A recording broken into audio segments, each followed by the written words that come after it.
Hey guys, I'm Pixel Dan, and this is a review of the Masters of the Universe Classics, Hurricane Hordak. The ruthless leader of the Evil Horde gets his first variant in the Masters of the Universe Classics toy line, pulling a design right out of the vintage toy line just like Battle Armor He-Man and Skeletor before him.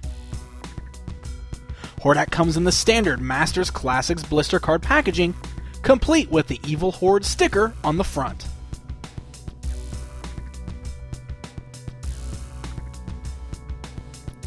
The back features other Classics figures released, namely the other Horde members so far, and the two Battle Armor variants of He-Man and Skeletor.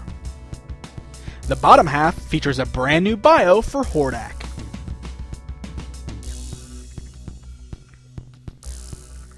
Okay, so the first thing that really pops on this figure is that bright and shiny gold armor that he sports. This, of course, is taken right from the design of the vintage version of this character, and we'll get a little bit more into detail on that new vac metal armor in just a bit.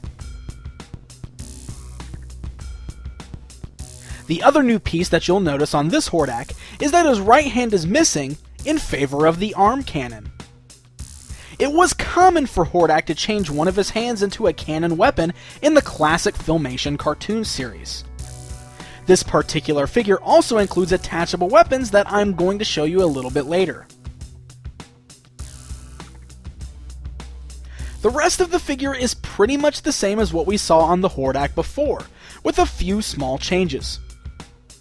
His skin is a dark gray with a really nice wash job that brings out details and makes his skin tone a bit darker. His boots are the same as before, but the silver is now missing in favor of a glossy black. In fact, that glossy black paint is a common theme on this figure, as it's also used on his removable Horde armband, and also on the bone pieces on the outside of his cowl. You'll also notice that this time around his cowl does not include the red cape attached like it did on the original Hordak release.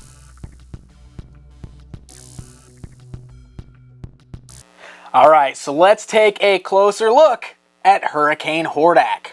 Let's start with the basics first. Articulation wise, this is pretty much the same thing that you would expect out of Hordak. It's not much different body-wise than the first Hordak figure, other than the fact that we don't have the big red cape in the back this time, so his movement actually won't be hindered by the cape being in the back. So the arms, they move nice, they're good, the shoulders do appear to be correct. He's got the longer loincloth that is the very soft one, so it's very pliable. And the articulation all seems pretty good all the way through. The joints on the ankles aren't terrible, but they're not real tight either. I mean, you can see it's a little loose, unfortunately.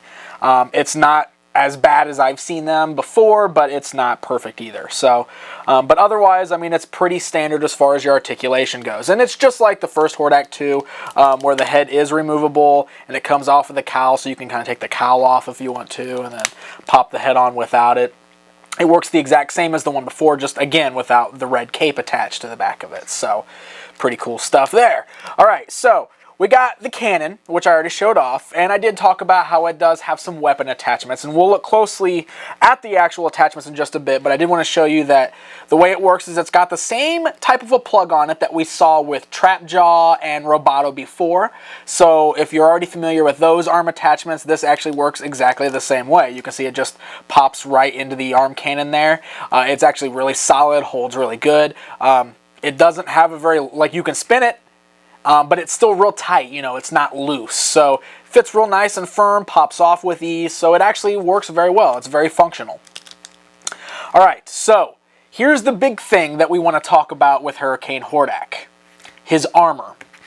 We'll start with this right here. Now, I know there has been a lot of debate about this little piece right here. This, of course, is the red dial that is sculpted onto the back of the armor, and the reason they did that was the Four Horsemen's nod to the vintage action figure that had a real red dial on the back, because that's how you triggered the spinning action feature of the weapons in Hordak's arm cannon.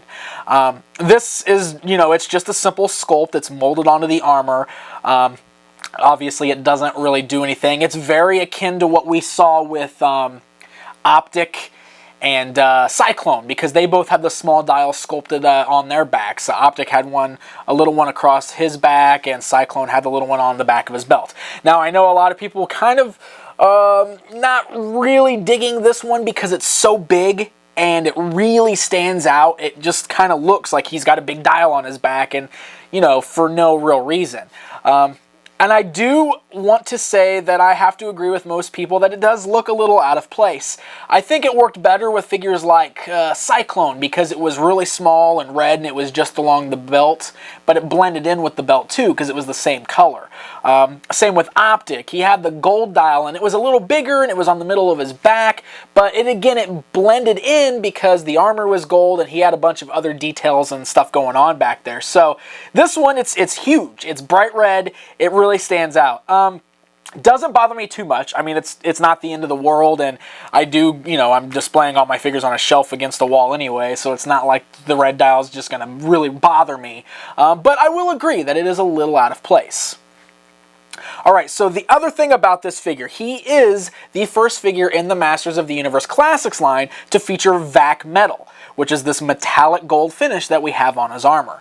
I know this is another thing that a lot of folks had some concern about, because if it's not done correctly, vac metal does have a tendency to flake off and crack, and I think some people were a little afraid of that.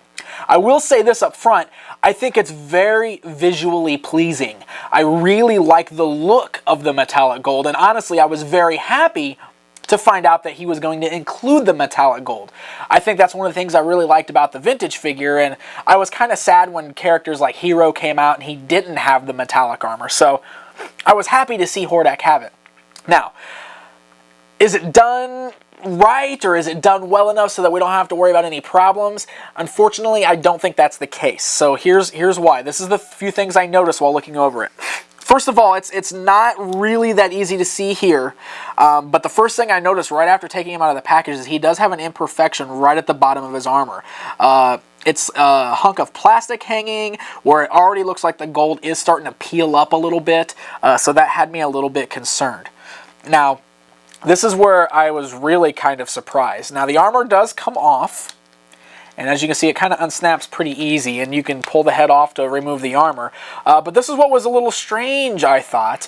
The armor is not made of a really hard, rigid plastic. I was expecting it to have the same kind of a really hard plastic as the vintage action figures and as Battle Armor He-Man and Battle Armor Skeletor, but it's not. It's actually kind of soft. It's hard, you know, on the bottoms, but it's flexible. I mean, you can see how it moves and it kind of bends around, and it's real soft on the sides. So that was a little strange. It's not as soft as the other Hordak's plastic. It's not like real. It doesn't really have like a rubbery feel to it, but it's definitely not that really hard plastic that you usually see on vac metallized figures or even the battle armors on He-Man and Skeletor. It's a lot softer.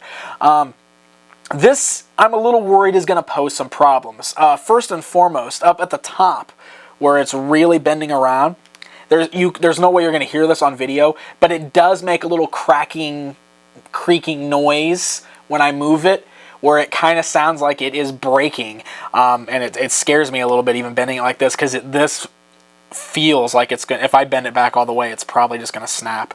And another thing that you probably can't see on camera right now, this gold is absolutely flaking off. It's actually getting all over my table down here, and you can see up at the top, there's already some gold flaking off where I was just bending it and flexing it. Now, you're not going to bend the armor around like I just was. I mean, that was obviously for purpose to show you guys that it bends. I can't imagine people really taking this and bending it around.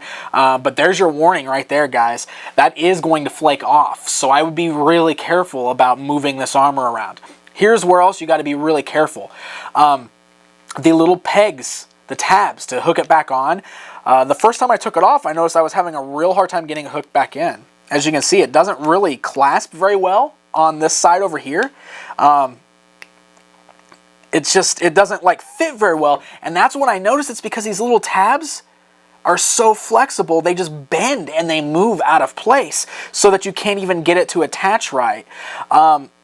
this is another area that I'm really worried that these little tabs are just going to snap right off. So I would be really careful. If you guys are planning to remove the armor, it's something you're probably going to need to be a little gentle with. And I don't know if you can actually see my fingers. I have gold paint flakes all over my fingers, just from handling the armor. So I don't know, guys. It's a fear that I think a lot of people were having. Again, I've been bending and moving it around a lot, so maybe I'm handling a little more than, you know, the average collector might. But if you're going to give this to kids who are going to play with it, it really seems like it's going to scratch up and flake easy. If you're a person who likes to pose your figures around a lot, it might be something you need to be careful of, especially if you're switching armors. It's just be careful, guys. This is very fragile.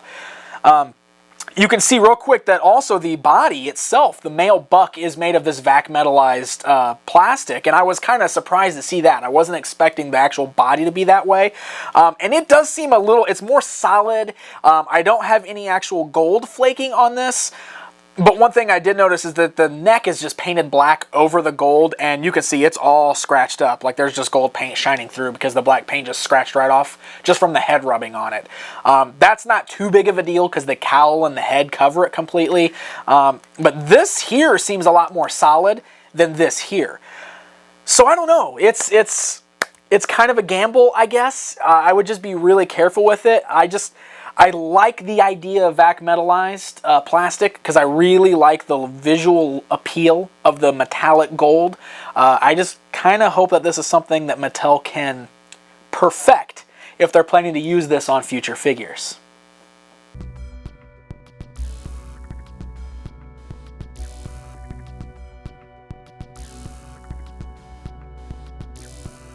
So as mentioned before, Hordak includes 3 weapons that can all attach to that arm cannon.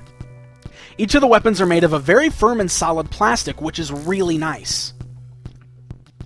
What's even cooler is that these all use the same peg feature that was used on Trapjaw and Roboto, as I mentioned earlier, so you can actually mix and match parts from both figures. You can have Hordak using weapons from Trapjaw or the claw from Roboto, and Roboto and Trapjaw can even use Hordak's weapons. This, of course, screams of future weapons pack repaints to add even more accessories to these 3 figures.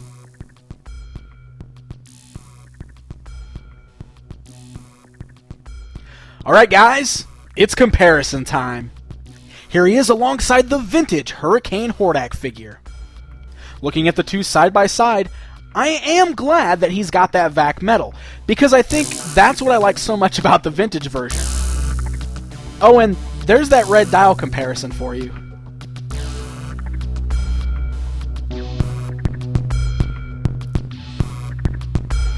And here he is next to the first release of Hordak from Masters Classics. Here you can see the differences in the armor, as well as the cowl, the boots, and the armband. The black is much glossier on this new one, and he lacks a lot of the silver details that the first had.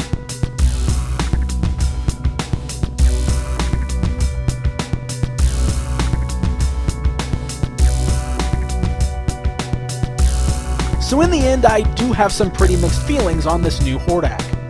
I do really like the arm cannon edition, and I'm sure fellow Filmation fans will as well. And personally, I do really like the look of the metallic vac metal armor. I've always been a sucker for metallic pieces on action figures, and one of the reasons I always liked the vintage figure was because of his shiny armor. I sort of feel that this figure just would not have been the same without it. And when I saw this, I was instantly sad that we never got that vac metal armor for Hero when he was released. However, with that being said, I do feel that Mattel has to do some work in order to correct this vac metal armor. I'm not sure if maybe using a harder plastic would have helped, but I just think that what they went with is a little too fragile. I am way too worried about breakage on this figure, and I also fear that this softer, pliable armor is going to increase the risk of gold flaking as time goes on. I know a lot of folks out there are worried about the vac metal for these very reasons, but I know that vac metal can be done right. I mean, I have many action figures, like all my Star Wars C-3POs, who, you know, their bodies are still just as shiny and as in good a shape as they were the day I bought them. So Mattel just needs to work on getting this corrected, especially if they're planning on using it on future figure releases such as Flying Fist He-Man or Entrapta from Princess of Power. I would like to see the VAC metal continue, but Mattel has to fix it first.